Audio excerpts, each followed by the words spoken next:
We're continuing, Rabbi Kaplan? And Aaron, when he answered, he didn't answer Moshe Rabbeinu. Listen, I thought of a new shot in this Indian.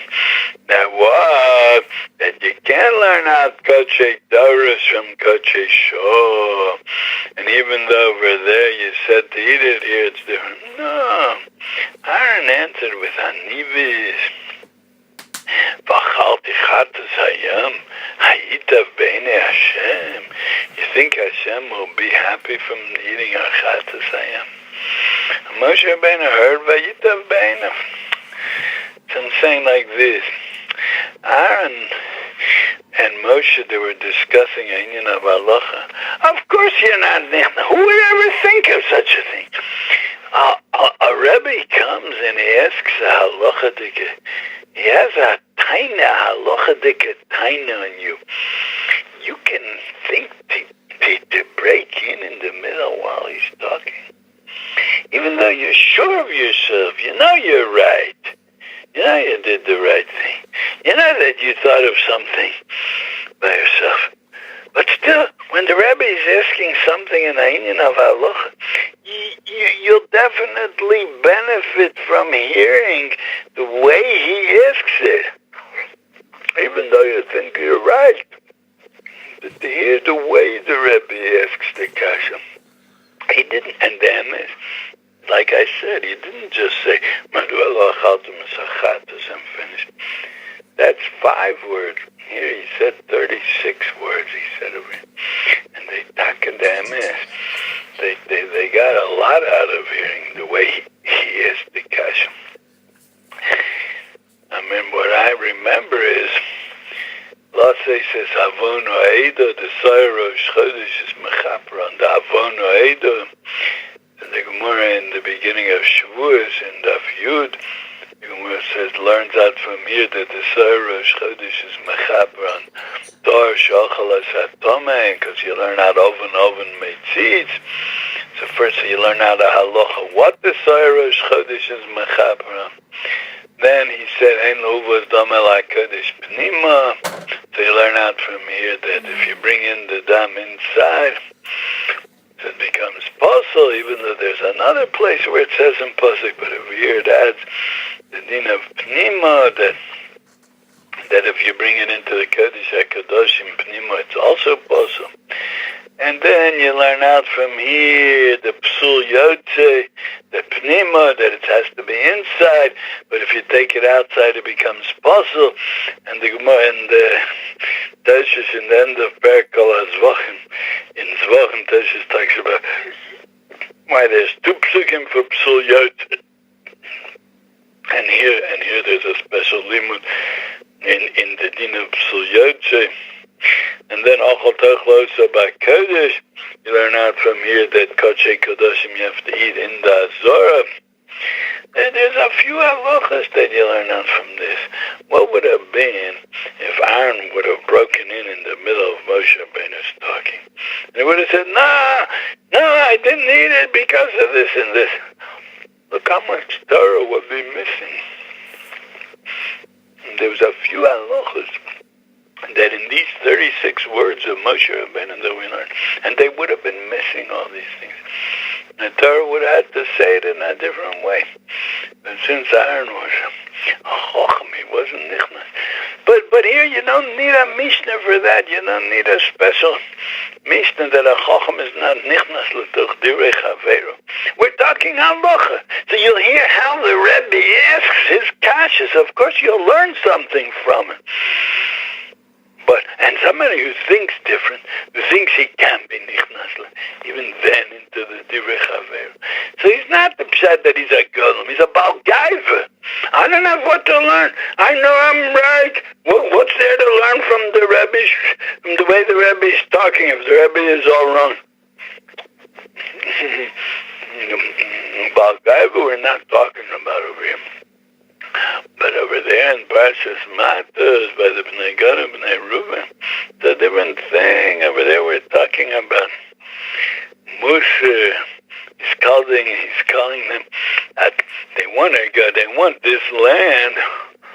They're Gilad, and they want to help Klal Yisrael fight the war. But afterwards, they want to take their Gilad. Over there? What do you mean you're accusing us of atarbus anoshim chatoim? You're calling us that we don't want to go to war with the rest of Klal Yisrael. No, we never said that. We never meant that.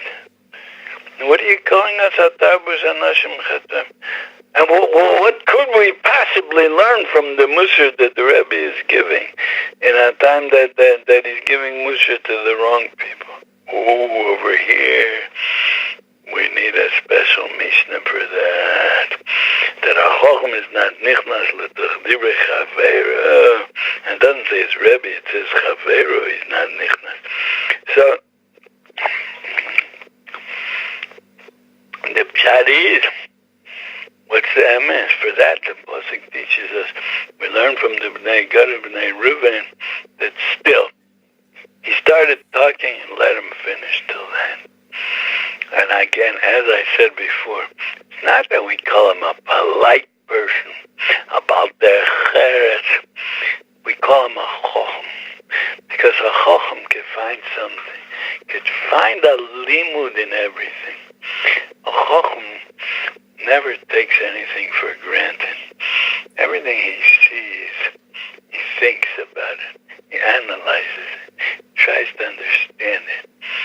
And another thing, a Chochem knows that everything that comes his way, everything that the Hashgacha brought his way, there must be a reason why this happened to me. So let's stop and let's think and let's listen. And the emes, they say, b'shem des fasemes, they say, that even if in the end he won't see anything that he did wrong, he won't see any reason for the Rebbe to talk like that.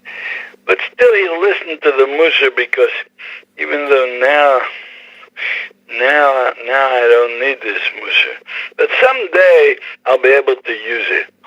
They say a Maisha, this Vasemis, when he was young, I used to hear and learn a shir by his grandfather, the Chidush Yarim, and early in the morning, and one day he stayed up learning late at night, and he came late to the shir. So the Chidush Yarim gave him Musa. So they asked him, well, why did you let him give you Musa? You came late because you learned late at night. So he said from the Bnei Gad and Bnei Reuven, I don't need the Musar now, but it's kedai to listen to Moshe Rabbeinu's Musar. Maybe someday I might need it. Someday I'll benefit from these 10 psukim that I heard from Moshe Rabbeinu. So on that you have to be a chochem for that.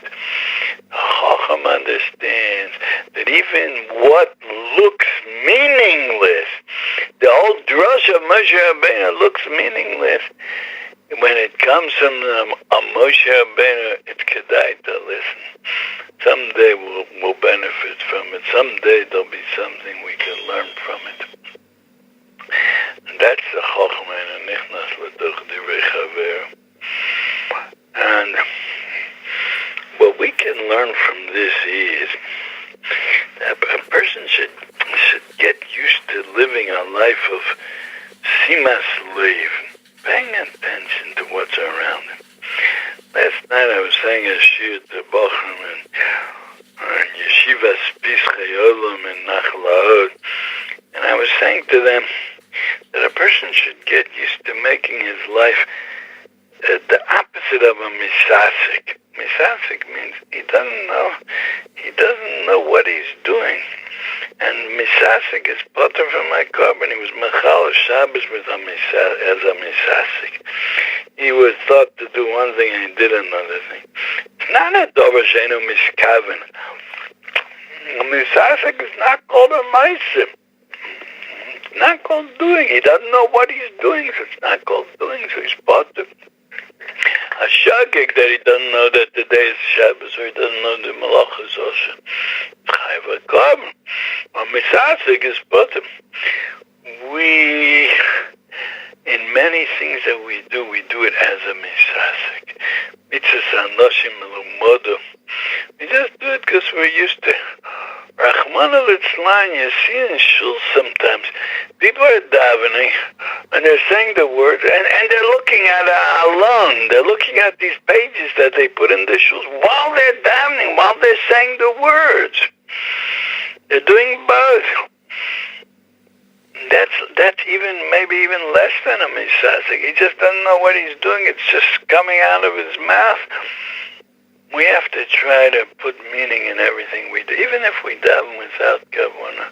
But let's pay attention. Let's just know what are we doing. We're talking to Hashem over here. That's all. Let's remind ourselves every day. Now I'm talking to Hashem, and that's it. It'll become a knowing what we're doing, and that's what a chacham does. A chacham, he hears somebody is talking to him. He thinks, oh, maybe I'll get something out of it. Maybe there's something to hear over here. Even though I know all this, but let's listen good.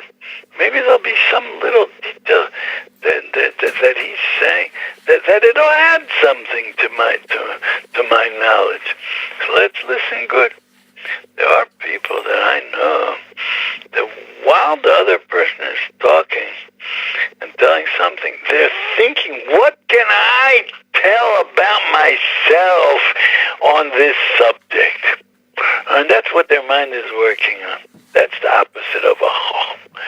I would call that a golem. He's not seeing anything in what the person is talking. He's thinking about himself. What can I add? What can I bring something similar? But the emes is, I'm thinking about certain people. But we're all nichshah in it. We all have this problem. Let's try to start making our life more meaningful. Let's try to become the opposite of a misasik. Let's try to find chokhmah. Let's try to find the message of Hashem in everything we hear and everything that comes our way. Like that, we'll be zochen in some level to have a shaykhus to chokhmah. That's it. Very good, Rabbi Kaplan. I was very inspired by your drasha tonight. Thank you. Okay, thank you, Rabbi Kaplan.